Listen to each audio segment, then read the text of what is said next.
කිසිම ප්ලෑන් එකක් නැතුව පටන් ගත්ත දවසක්. ඒ වුණාට අන්තිමට වෙච්ච දේ නම් හිතා ගන්නවත් බෑ. එන්න අපිත් එක්ක එකතු වෙන්න. Maths and cars. අද මම මගේ දවස මුලින්ම පටන් ගත්තේ කොෆි එකක් හදලා. ඇත්තටම මම හැමදාම කොෆි හදන කෙනෙක් නෙමෙයි.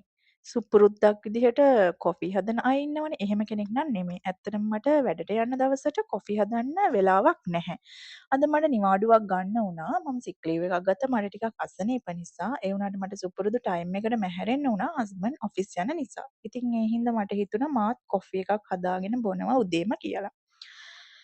මම වැඩිය සීනි බොන කෙනෙක් නෙමෙයි. ඒ නිසා පොඩ්ඩයි සීනි එකතු කරගන්නේ.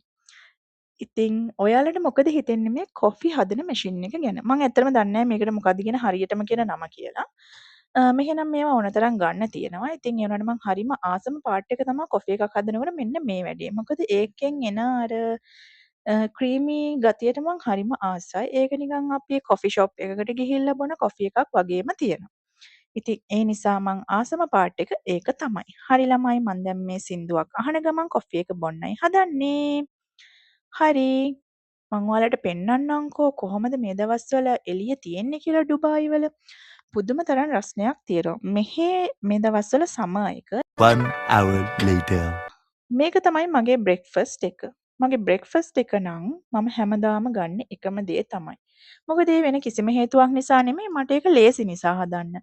මම රෑට හැමදාම ඕට්ස් ෆ්‍රෙෂ් මිල්ක් දාලා ෆ්‍රිජ් එකට දාලා තියෙනවා. එතකොට මට ඊළඟ දවසේ උදේට තියෙන්නේ පළතුරු අරගෙන පළතුරු ටිකක් කපලා මොන හරි නට්ස් වර්ගයක් දාලා උදේට කන්න තමයි. මේක ලේසි ඔෆිස් යනකොට රෙඩි වෙන ගමන් වුණත් මට කන්න පුළුවන්. අනිත් එක මෙහෙම කෑවහම දවල් වෙනකම බඩගින්නක් එන්නේ නැහැ. හැබැයි මේකත් කරගන්න බැරි වුණ දවසක් වුණොත් නම් ඉතින් මම බ්‍රෙක්ෆාස්ට් එක ස්කිප් කරනවා. මං එහෙම ලොකුවට බ්‍රෙක්ෆාස්ට් එක ගන්න යන කෙනෙක් නෙමෙයි.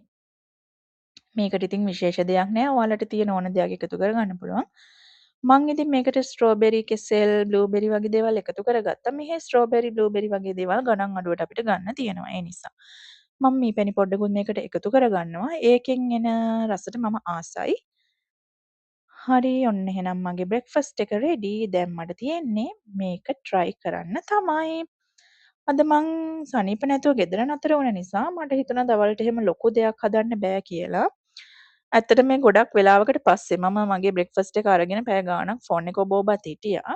මං මේ දැන් හදන්නේ මගේ ලන්ච් එක. මං අද ලන්ච් එකට සැලඩ් එකක් ගන්නවයි කියලා හිතුවා. මම සාමාන්‍යයෙන් චිකන් බ්‍රෙස්ට් ගෙනල්ලා ඒවා හොඳට තම්බලා පොඩි පොඩි කෑලි වලට කඩලා ෆ්‍රිජ් එකේ දාලා තියෙනවා. එතකොට මට සතියේ ඕනම දවසක සැලඩ් එකක් හදන්න ඕනේ වුණොත් ඒකෙන් ගන්න පුළුවන් නිසා. ඒ වුණාට මං අර තඹපු චිකන් කන්න ගොඩක්ම ආස නැති නිසා මං කරන්නේ ඒකෙන් ටිකක් මම එයාර් ෆ්‍රයි කරනවා. මම මේක 200 උෂ්ණත්වයට විනාඩි 10ක් විතර තමයි දැම්මේ. මේ 5ක් දාලා මං චුට්ටක් ඒක මික්ස් කරලා ආපහු තව 5ක් දැම්මා. එතකොට ඒක හොඳට ක්‍රිස්පි ගතියට එනවා. මේනේ මං අද හදපු සැලඩ් එක. ඒකට මම විශේෂයෙන් මොනවත් එහෙම දෙයක් දැම්මේ නැහැ. මම කඩල, කැරට්, පිපිඤ්ඤා සහ මම හදාගත්ත අර චිකන් බ්‍රෙස්ට් තමයි එකතු කරේ. මේක හරිම රසයි. මම මේකට ගම්මිරිසුයි ලුණුයි ලෙමන් චුට්ටකුත් එකතු කරනවා. ඕක තමයි මගේ ලන්ච් එක. ඉතින් ලන්ච් එකත් ගත්තට පස්සේ මට කරන්න වැඩක් නැහැ. මම අද දවසම ගෙදර ඉන්න නිසා ඉතින් මට හිතුණා මම ෆිල්ම් එකක් බැලුවොත් හොඳයි කියලා.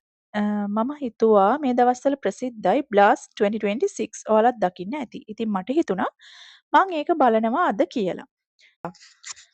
හරි ළමයි. ඉතින් ඔන්න ඔහොම තමයි අද මගේ දවස ගත වුණේ. මගේ YouTube channel එක subscribe කරන්න, like කරන්න, comment කරන්න. මම තාම YouTube එකට අලුත් කෙනෙක්. මම තාම ලොකුවට videos upload කරලා නැහැ.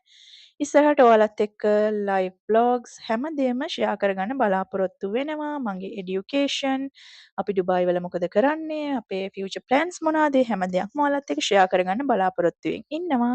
like කරන්න, share කරන්න, comment කරන්න. එහෙනම් අපිව බැලුවට thank you. subscribe කරන්නත් අමතක කරන්න එපා. bye bye. එහෙනම් ආයෙත් දවසක හම්බෙමු. එතකන් take care.